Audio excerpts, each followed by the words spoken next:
In the peaceful town of Ravenwood, Massachusetts, life moved at a relaxed pace.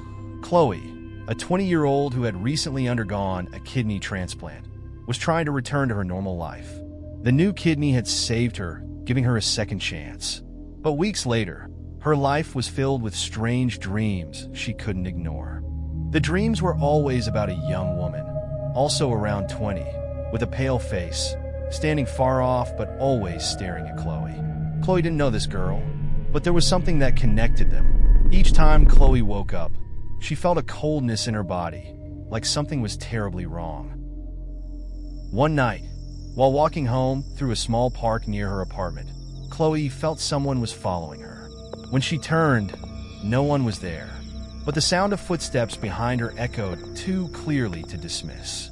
Chloe quickened her pace, the air around her growing icy.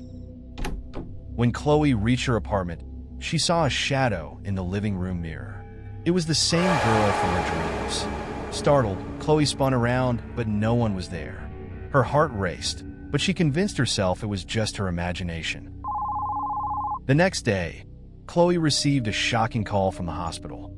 The kidney she had received belonged to a girl named Ella, who had died in a tragic car accident just hours before Chloe's surgery. Chloe was stunned. Could the girl in her dreams be Ella? That night, Chloe couldn't sleep. As she lay in bed, strange noises filled the air. When she turned on the light, she saw Ella's shadow standing in the corner of her room. This time, Ella's face was clearer, wounded and hauntingly vacant, staring straight at Chloe. Chloe tried to speak to the figure, but Ella didn't respond. Instead, she just stared, as if demanding something from her. Chloe felt a chill run through her, unsure of what to do. Her mind was overwhelmed with questions. Chloe decided to find out more about Ella. She returned to the hospital and asked the doctor about her donor. They explained that Ella had died in a sudden car crash, and her organs were donated immediately after her death. Chloe felt uneasy. The timing was too close. Every night, Ella's presence grew stronger. Her figure no longer lingered in the shadows, but appeared more often, her face twisted with anger and sorrow. Chloe began to feel that Ella wanted something more than just to haunt her. Chloe confided in her best friend, Megan, who suggested that Chloe try to communicate with Ella's spirit. Maybe there's something she hasn't resolved. Megan said. Something that involves you. Although skeptical, Chloe knew she couldn't continue living in fear. Desperate, she sought help from Madame Valeria, a local psychic known for her spiritual insight. After hearing Chloe's story, Madame Valeria issued a chilling warning. Ella wants what's hers. You must give her back what you've taken. Madame Valeria said firmly. You must return her kidney. Chloe was horrified. How could she return something that had saved her life? Chloe went home, burdened by fear and uncertainty. She couldn't imagine living without the kidney she'd been given, but every time she closed her eyes, Ella's angry face appeared. Chloe realized that she had to find a way to end this before it consumed her. One night, Chloe was jolted awake by a vivid nightmare. In the dream, she saw Ella on the operating table as the doctors removed her kidney, and Chloe saw herself receiving it. Ella's face was contorted in pain, and Chloe could hear her whisper, "Give it back." Chloe woke up shaking. The dream had felt too real. As days passed, she grew weaker and weaker, as though her strength was being drained. Chloe knew that time was running out. That night, Chloe heard a soft whisper echo in her room. "Give it back." Ella's voice hissed, clear as day. Chloe froze, unable to move. Suddenly, her bedroom lights flickered, and Ella's figure was now just inches away. Chloe's body stiffened as if paralyzed. She wanted to scream, but no sound came out. Ella stood by her bedside, her face distorted and eyes filled with fury. The next morning, Chloe decided to visit Ella's parents. Their house was on the outskirts of town, nestled by a dense forest. Ella's mother greeted her with a sad smile, her face etched with grief. They sat in the living room as Chloe recounted the haunting visions of Ella. Her mother was shocked, but not entirely surprised. Ella never wanted to be an organ donor. Her mother said quietly. She was always afraid of hospitals.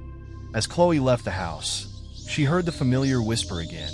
Give it back. The words sent a shiver down her spine. Chloe knew she was running out of time. A few nights later, Chloe decided to try contacting Ella directly. She lit candles and sat in her living room, calling out softly. Ella, what do you want from me? The lights flickered again, and Chloe heard footsteps behind her. When she turned, Ella was standing in the doorway. Chloe stepped back in fear, but had nowhere to run. Ella, I can't give back your kidney. It saved my life. Chloe whispered. Her voice trembled, but Ella didn't respond. She stepped closer, her eyes burning with anger. Chloe ran to the bathroom and locked the door, sitting on the cold floor in terror. Suddenly, the shower is on, and at the door, Chloe saw the words. Give it back. Chloe felt her life slipping away. Her health was deteriorating rapidly, and her body grew weaker each day. It was as if Ella was slowly taking her life back, but Chloe still didn't understand how she could give the kidney back. Determined to find answers, Chloe searched through police records of Ella's accident. She discovered that Ella had argued with someone just before the crash. Witnesses mentioned seeing Ella storm out of a cafe moments before the car hit a pole. Chloe felt this was a crucial clue. Was the accident really an accident? Chloe tracked down the person Ella had argued with that day. Lucas, Ella's former boyfriend. Chloe arranged to meet Lucas at a small cafe in town. He looked uneasy. I know what happened to Ella, but I never had the courage to tell anyone. Lucas explained that they had fought on the day of the accident. They loved each other, but their relationship was rocky. Ella had accused him of cheating, and in a fit of rage, she had stormed out. Moments later, the accident happened. Lucas felt overwhelming guilt, but had sensed something strange ever since Ella's death. I feel like she's still here, watching me, like she never left. Chloe felt the horror settle in. Could it be that Ella wasn't just angry about the transplant? Was she stuck because of her unresolved anger toward Lucas? Chloe knew she had to confront Ella once and for all. That night, Chloe lit candles again and sat in her room, feeling both terrified and resolute. Ella, I can't give you back your kidney, but I can help you. Suddenly, the room turned icy and Ella's figure appeared. This time, her expression was not just angry, it was filled with deep sorrow. He took everything from me. Not just my kidney, my life. Chloe froze. Ella wasn't only asking for her kidney, she wanted justice for the life taken from her. Ella wanted Chloe to confront Lucas, to make him acknowledge what he had done. What do you want me to do? Chloe asked, her voice shaking. Ella stepped closer, her presence chilling. Ella whispered. Make him admit what he did. Make him say he's sorry. Chloe knew she had to face Lucas again. The next day, Chloe met Lucas once more. This time, she was direct. Lucas, do you feel responsible for Ella's death? There's something she needs you to confess. Lucas looked shaken. I know the accident wasn't my fault, but I never apologized to her. I let her go while we were still angry. Chloe stared at him. You need to ask her for forgiveness. Lucas hesitated, but saw the urgency in Chloe's eyes. You need to make peace, Chloe pressed. or she'll never rest. Finally, Lucas bowed his head and whispered. Ella, I'm sorry. I never meant to hurt or abandon you. As soon as the words left Lucas' lips, and Ella's figure appeared one last time, standing beside Lucas. She smiled softly, a peaceful expression crossing her face for the first time. Ella's figure slowly faded away, leaving Chloe with a profound sense of relief. The haunting had ended. Ella had found the peace she needed. Chloe felt lighter, as if the weight of the haunting had lifted from her chest. Just as Chloe thought everything was over, she felt a sharp pain in her side where Ella's kidney was. But instead of worsening, the pain subsided, leaving Chloe feeling stronger than before. She realized that Ella no longer wanted to take back her kidney. She had let go. Chloe smiled, knowing she had not only saved her own life, but helped Ella find peace as well. Finally, Chloe could move forward with her life, free from fear, and ready for a future filled with hope.